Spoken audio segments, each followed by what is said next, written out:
Oh my God. You almost just heard me yelling at my son. Drop the call. I'm going live. That's what I was trying to say. Hello. Hi, everyone. Hi. Welcome. Welcome to the show that nobody asked for. Nobody asked for it, yet here we are. It is just me and Jaimie today. Isn't that Yay! exciting? Are you excited, guys? I am. It's been a while since we got to just shoot the shit. Are we allowed to swear? Yes, Jaimie. I guess it's our own show, so we can make the rules. I don't know. Because who knows? Maybe there's rules somewhere else that we don't know. On that note, Jaimie. It's the show that nobody asked for, the only reason that we shower. If these ovaries could talk is live right now. Oh, hello.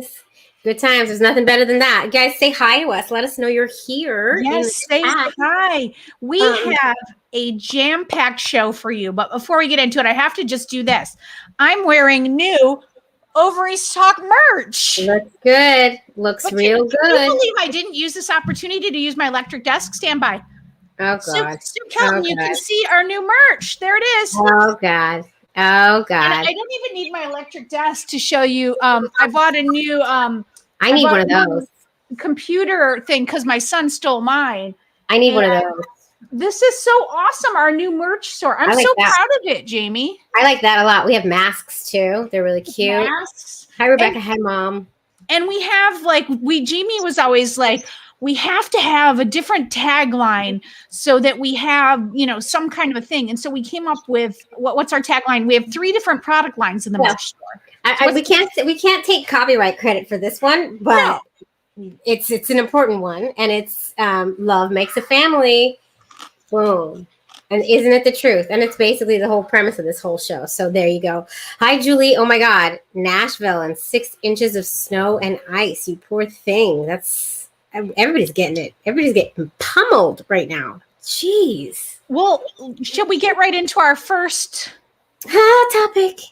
Jaimie, and this one's you. It's you and me. It's vacation week for us. It's vacation week because it's February break for schools. I don't know if your kids are on February break, are they? Yeah, winter break, yeah. Yeah. It's February break, so we're we're at a beach town, Montauk, which is the tip of Long Island. And we're here. So what made you go to a beach town in winter?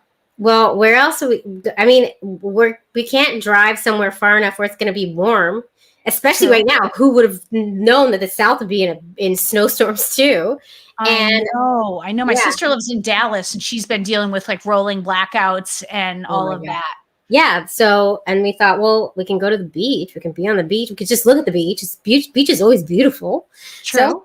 So we're here. We took a couple days. How is it? How is staycationing? It's good.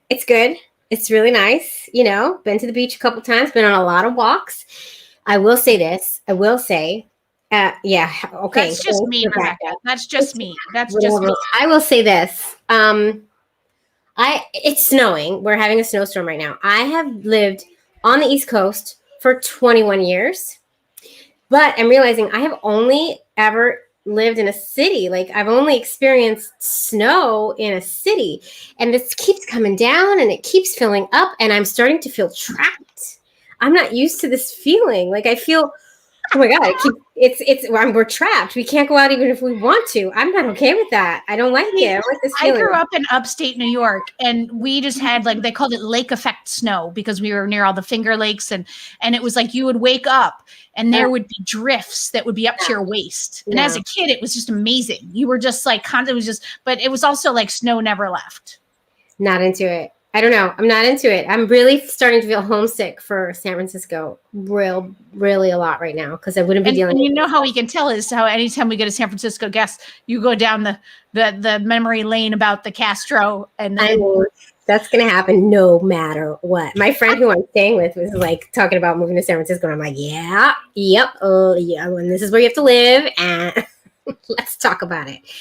By the way, yes, Julie, my sister lives in Dallas, and like I said, I grew up in upstate New York, and you know how to drive in winter snow. You just do it. And nobody knows how to drive in Dallas, and they drive like absolute idiots. They drive too fast. They don't know how to do that. It's just too much. Oh, yeah. Let's talk about knowing how to drive in snowy weather. I don't know how, so I can't talk about that, Rebecca. I have no idea. I don't know how to I'll drive. tell you what. You have to steer into the skid. That's all you need to know. Never hope that I have to steer into a skid. Ever. Pump the brakes. Pump the brakes. Don't slam the brakes on. That's it. I hope I never have to do that. Thank you. Yes. So our next topic. When your learning pod explodes. What's going on? What's going on is that I cannot go a day without getting a phone call from a teacher, a babysitter. I just cannot. And it's like, and I am feeling like there is, by the way, Rebecca, we talk about this in the episode that's going to be coming up with lesbian author Karen Kalmaker. We'll be talking about women romance writer. So good. That's so good. I will talk about San Francisco and the Castro any day. We'll go into it because I grew up there. It's true. But anyway, so it's just, and I'm just feeling so the person who kind of runs the pod, it's our family and another family, called me last night and I started crying. Like, I think she was calling me to just be like, just be like jokey joke about what happened. And meanwhile, her son was texting me during the day that my son was not being kind. And I was just like, I had just hit a point where I was just like, I can't. And by the way, when she called, we were at the dinner table having a fight about how we were going to handle the last 2 days of the pod, because what we did is with school off, we just had the babysitter for half days and we sent my daughter too. And it disrupted the whole like dynamic. The whole chi was off, just like your technology chi. And it was horrible. And I need this all to be over. I need them at school. I know. Full time. This is not sustainable. I've said it before. I will say it again. This is not sustainable. It's not. How are we going to get through this? It's so hard. I feel your pain, Robin. But so wait, are you still doing the pod? Yeah. I mean, it's like, I did send an email to the school and be like, can we get them into the hybrid and like tell me, I'm exploring options at this point because I just don't know, man. I just need something to shift or change because but it's like, I don't blame him. I mean, I have to whisper. He's like outside the door, but he's 9. He's 9. He's doing the fucking best he can. Like, literally last time the school called, I was just like, what do you want from me? Like, and part of it is like, he's doing his work in 10 minutes and then he's just like stuck there. And he's in his house and he's like, and he starts bugging other people. And I can't blame him. He's done it in 10 minutes. You need to give him extra work. I know, but it's like, that doesn't go well. It's just, no, it's like none of it's going well. It's hard. I know. I feel your pain. I'm sorry, Robin. It's hard. Right. Let's move on to another hot topic because Okay, this is. I didn't want to go there because I wasn't sure if this was the next one. I literally had this this was scheduled as a hot topic for 2 weeks ago when one of our kids got hit by a car again. But everything's fine. By the way, I was talking to our book publisher on last week in like the weekly just sort of like accounting meeting, and at one point he was just like, do you have anybody to talk to? And I was just like, wow, nope, I'm then just you. And I was like, yeah, I said that, Jaimie. That's what I said. I said, well, I'm talking to you, aren't I? And I think he literally was like, didn't get the joke and said, no, I mean, like maybe somebody professional. And I was like, oh my God, am I cracking up? Like, just this was happening? It's amazing.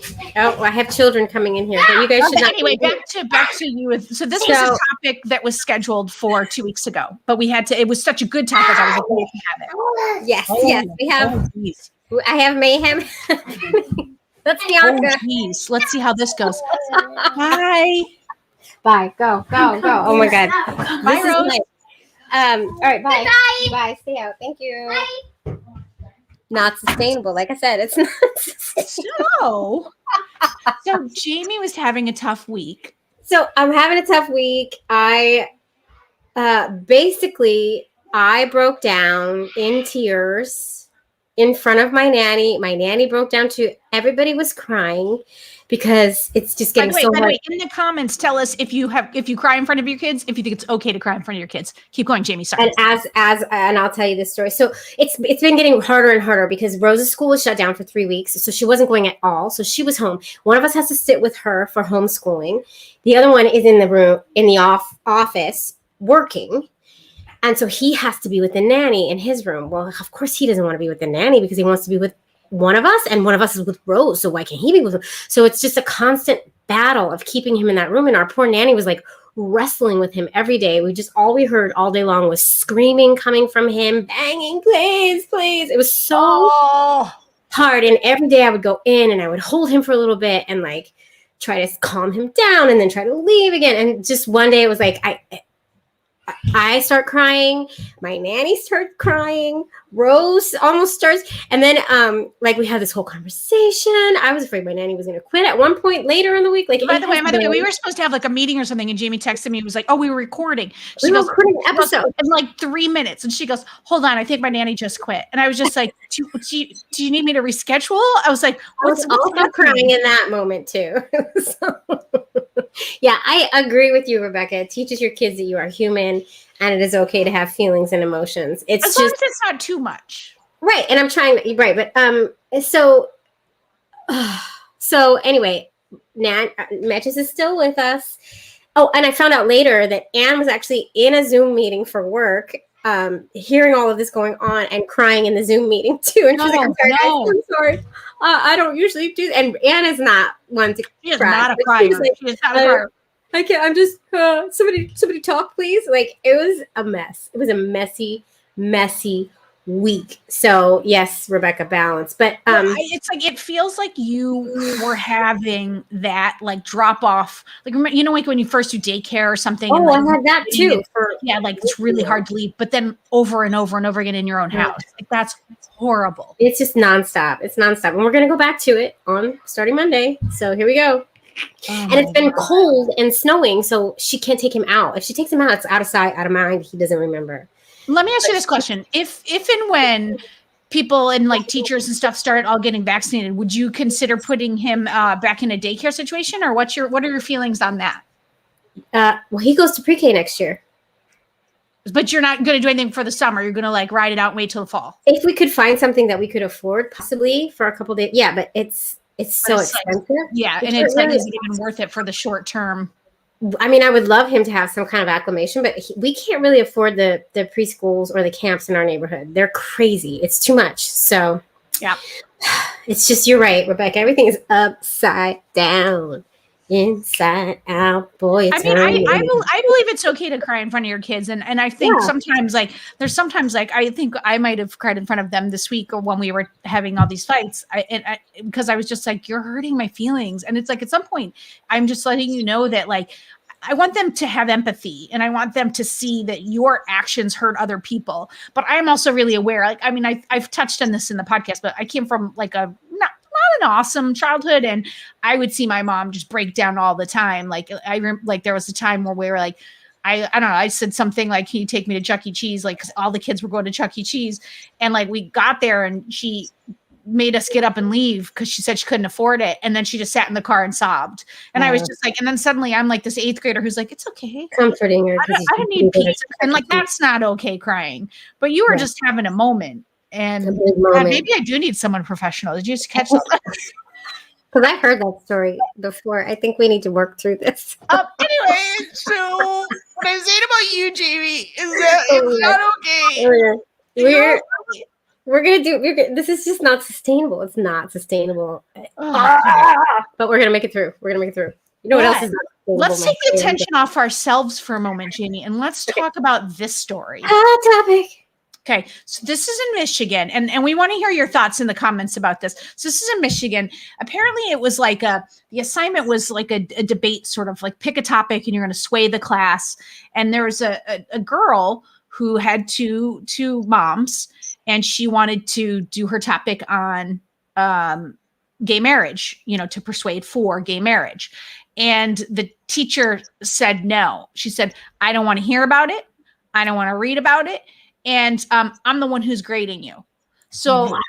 yeah. And she has two moms. And she has two moms. So the parents heard about this, went, immediately to the school. They said that there would be some kind of an investigation.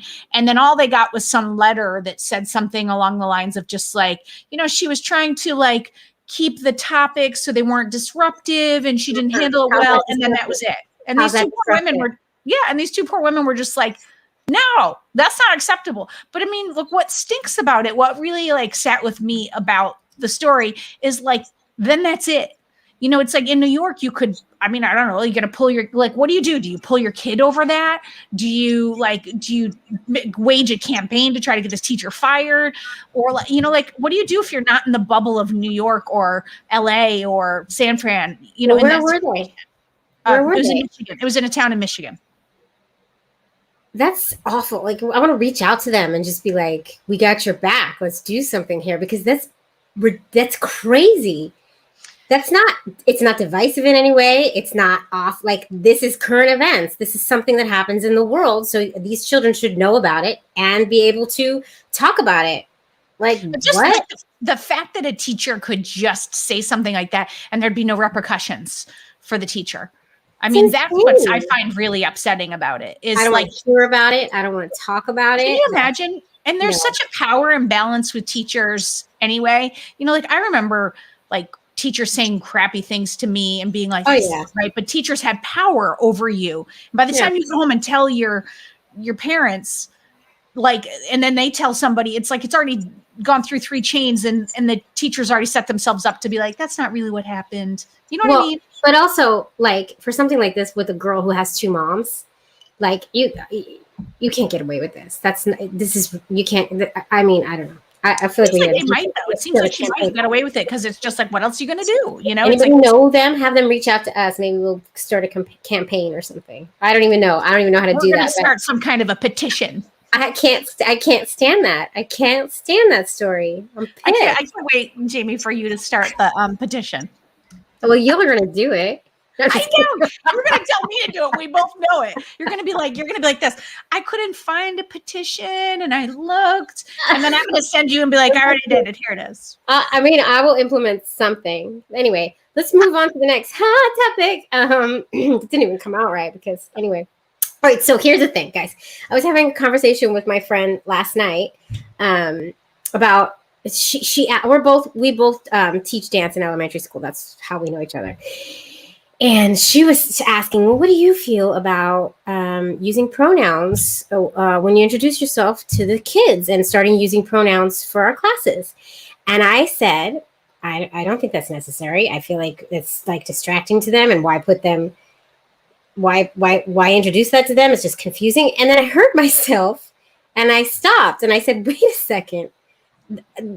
Of course we should be, of course we should be normalizing using pronouns so that the child who's in 2nd grade or 3rd grade or 4th grade who might be struggling with their gender hears their teacher affirm that gender is a spectrum.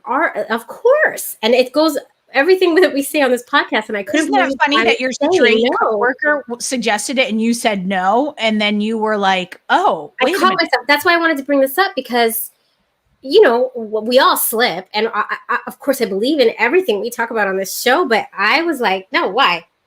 Which is insane. Well, I think, though, I don't think it's insane. I think that, all right, I think that we come from a different generation of gays, than some of the younger gays. And it's a new thing for us, just like it is for a lot of people. And it's like, and it has to be normalized for us just in the same way. And I don't, it's like, I feel like in the same way that when I was figuring out how to talk to my kids about our what's the story? Family. Yeah. But our origin story. Thank you. When I bought that book to read to my daughter at the time, the first few times I was uncomfortable. I was like, oh, and then the more I did it, the more comfortable I got with it. And it's funny that you should bring this up because I haven't put pronouns in my signature or anything like that. You have. Yeah. I haven't, but not because I'm against it, just because it just didn't feel like I needed to do that. But what's interesting is I'm freelancing on this other podcast project where I'm just producing and helping. And one of the co-hosts is goes by they, them. And when they introduce themselves on all of our calls, they say, my name is Dylan, my pronouns are they, them. And then they just go about. Because they have to do that. Right. But and what it did for me though was like, I was like, oh, because it's the first time I've seen it in action. It's the first time that I have worked with someone who uses they, them pronouns and seen it, someone just normalize it. And it became easier for me. Oh, so so it's like, which I know that took me a long time to get there, but that's, I'm sorry. What else are we doing? Let's, I got nothing else to do except go hang out with some 2-year-olds and don't do that. But it's so interesting though, like that you bring that point up. But what I find interesting is that my kids are really comfortable with it. Like Maxine just came home and told me that she has this new friend from her learning lab that uses they, them pronouns. And Mary was just like, okay. And then she kept catching herself and she was like, sorry, they. She was like, it's just new for me. And she just like rolled with it. And it's nothing to her. Right. It's I was just shocked that I found myself saying, no, why would we do that after all of the work we've done? And I caught myself quickly and realized it and then like changed my mind. But I was still shocked that it just came to me like that easily, like this bias that we're born with. And it's hard. It's not a bias though. Like what if it's just an uncomfortableness with something new? Possibly, whatever it is, it's deep in there, right? So, but now my plan when we go back to teaching, if we ever do, is I'm gonna introduce myself. My name is I'm Miss Jaimie, or I'm Jaimie, and I am a she, her. Like I'm gonna do it, of course, for the child in the class who needs to hear it. Everybody else, I don't care. I don't care how you feel about it. So interesting. For those kids. I just retweeted a story today from our account about a woman who wrote about her trans daughter who got her blockers before blockers became, this was, I think, a UK story, before blockers were like sort of taken away. I don't know the full story behind it, but the article that she wrote about her daughter was so beautiful. And I had always been sort of on the fence about like, what if they're making some change to their body so young and they don't know yet who they are. She was so clear. And after reading it, I was just like, oh God, that was done what I was thinking. Like this kid has been saying since she was 3, I don't want my body to grow up that way. The body that I need. Right. Yeah. And they're happy. Yes. And the article is so beautiful. If you can go to our Twitter account and read it, it's like so wonderful. Just to see what a difference that's going to make for this young girl. These children, it's like, I'm thinking of the children. Come on, like we can't have these arguments anymore. And work needs to be done for what's the term I'm looking for? Like educating all organizations and all teachers in how to handle this in the right way, because people are holding on to these ideas like what you just said that are wrong. And so I know, but needs to be happening. And I'm with you, but the thing that I sometimes say, and I think this also makes me sound old. Let's see what your mom has to say. Yes, it's confusing because we're talking about more than one person and getting used to they, them as a singular versus a plural pronoun. Because we did all the easier it becomes. Yeah, the more you do it, for sure. But but the thing is like I sometimes think like in the same way that like I needed time to become comfortable with my sexuality and my parents needed time to accept it. Like sometimes people need a minute because it is different from what they're thinking. And I do wish we could give people the time and space to get used to changes, because it is different for some people. I don't know. I'm in some place right now where I'm so upset politically about everything is black and white and everything is I'm on this side and you're on that side. And I'm longing for people to try to understand other people. And I don't care which side it is. I think, yes, we need to be patient with everybody, but we also have to make sure that everybody is moving in a forward motion. And not staying stuck in the mud of their convictions. Well, right? as long as they're not doing anything mean with their bad stuff, that's when. But it's mean to hold on to that wrong belief that a child shouldn't get hormone blockers when it's going to save their lives possibly from killing themselves in the future, because it's going to make them happy. So like we have to keep moving in the right direction. If we're not moving in the right direction, then work needs to be done. And people I know, I guess what I'm saying, and this isn't about this topic, this is about the black and white thing, is that it is right and wrong to me and you, but it's not for someone else. And I think like I'm trying to work on seeing someone else's point of view, like politically, even if I think that they're completely wrong. And it's like, and that there is no right or wrong. It's just, we just have to have more, there needs to be more space for everyone to have their own beliefs. To me, you can think that my gayness is wrong, as long as you don't make laws to harm me or my family. And as long as you don't do anything hateful toward me, have your own feelings.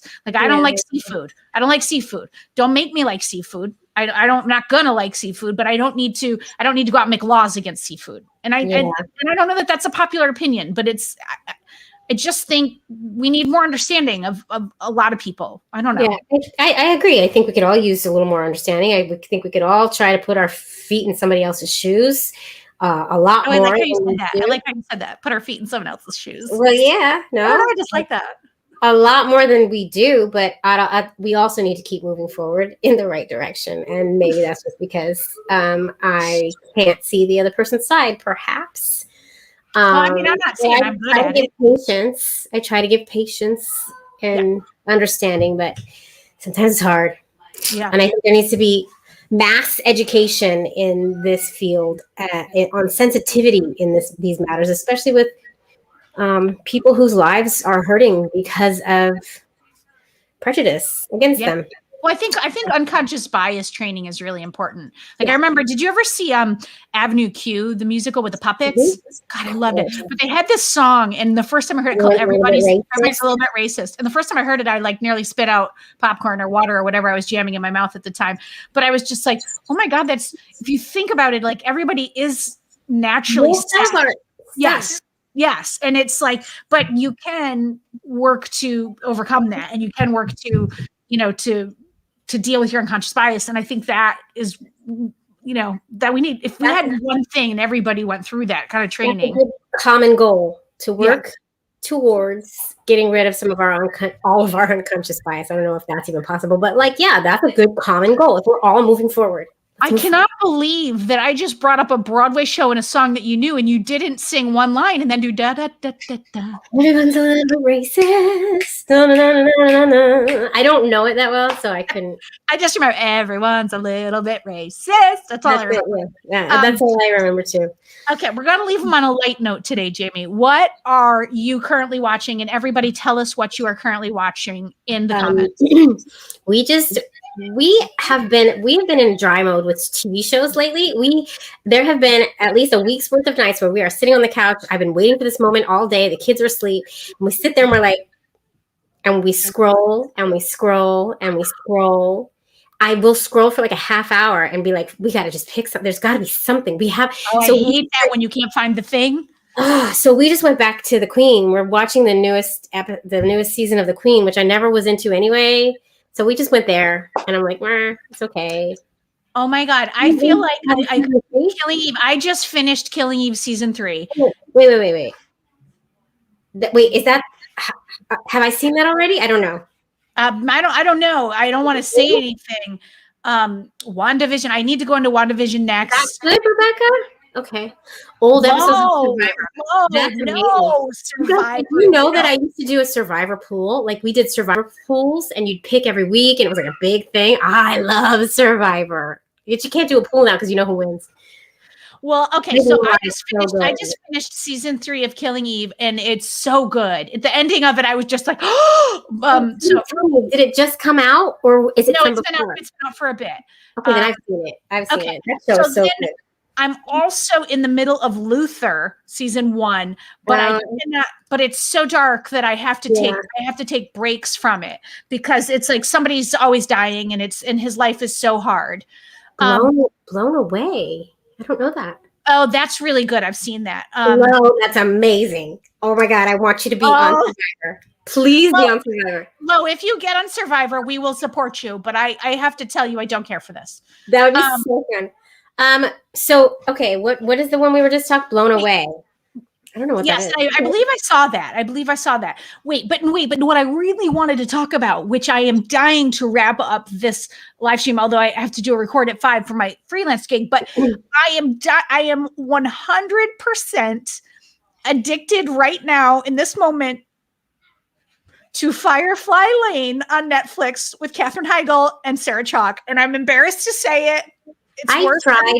We tried to watch the first episode of that, and I almost didn't make it through. I don't know how you are watching this. I do not know how you are watching this. You have to keep going. You have to keep going. It's episode 2 because then all of a sudden there's these cliffhangers, and then you're in the 30-year timeline, and then the 20-year timeline in the 80s, and then the current 2003 timeline. And then the directing on this show is so bad. Yeah, I can't do it. I can't do it. Also, what is also is Katherine Heigl's. She must have had cheek filler done. It is so unbelievably distracting for at least 2 episodes because it's like sideways. They come out, and I'm hair. But it is very good, and the dark hair.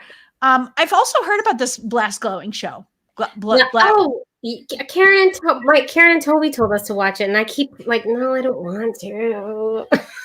I don't know. I'm just saying, I can't believe no one on this thread is watching Firefly Lane. It's not good. I wouldn't recommend it, guys. It's basically like a love story between these 2 best friends. I mean, they're not gay. I know, but they're not, and that's also a problem. And I do want them to make out. It's ridiculous. It's so straight and annoying and bad. I don't know. I'm sorry. Sorry, Katherine Heigl and Sarah Chalk. No judgment. Oh my God. I'm an old straight mama and grandma, and I've learned so much from you two. And thank you, Joanne. We love our old straight moms. And P.S. I'm older than you, Joanne. So tone it down with the olds. Oh, I call myself old. That's fine. We love you. She loves Firefly Lane. Yes. Oh no, Joanne. Listen, I'm just saying, like, thank God or Buddha or the universe or whomever you believe in that we are in the golden age of television during the middle of this pandemic. What would we do? If we were not, it would be horrific. Can you imagine if it was like back when it was appointment TV with the dial and the oh my God. Our life, what would we even do? We would all tune in to the same exact shows every night, and we'd eat our TV dinners. We would eat our feelings. That's what I would do. I drink my feelings, but yeah, okay. Oh my God, I'm telling you, drama. Jaimie, tell people why we want them to rate and review. Because it helps us get this podcast, this live stream, this book out to more and more beautiful folks like you. So the more ratings and reviews we get, the more widespread it gets in the Ethernet, the internet. Algorithms pick us up. World. So the more you do, the more you write down, the more we get out there. And that's what we want. We want all the people in the world to love the LGBTQ families and support us. So that means go into Apple Podcasts and rate and review the podcast. Go into Amazon and rate and review our book, even if you haven't bought the book. But if you have bought the book, thank you. Yeah. And Google and Goodreads and rate and review. And we really, really appreciate that.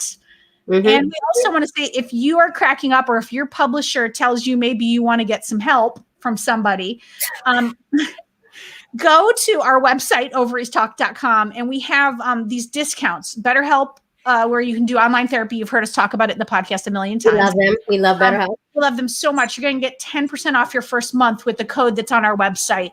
Mm-hmm. And also, Mira has a new fertility tracker kit that you can also get a discount on using our code as well. If you're getting started with that baby making process, which you should, why not? Hey, Joanne! Rate it in a good way, though, not a bad way. Especially to me, I always get all the negative comments, for God's sakes. They're always like, Jaimie says it's beautiful. Meanwhile, I just want to say, when the mic is off, Jaimie says all the same shit as me. That is not true.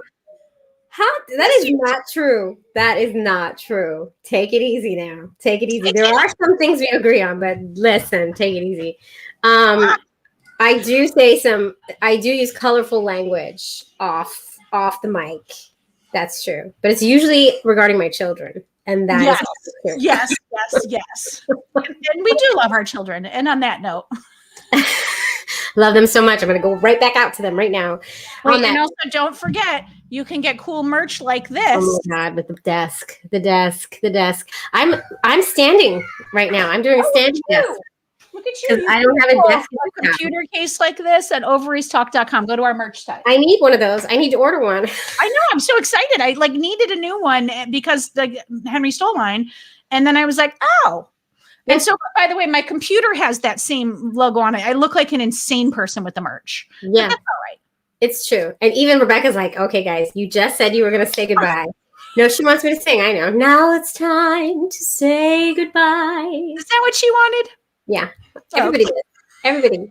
My 3-year-old, every time I open my mouth to sing, stop, mama, stop singing. Stop. I'm like, I am a professionally trained singer. In the words of Sam Harris, this week's guest, people pay to hear me sing. They do. They do. They used to pay to hear me sing. I don't do it anymore. I'll wing quarters at you. I'll wing quarters at you like this if you like for you to sing.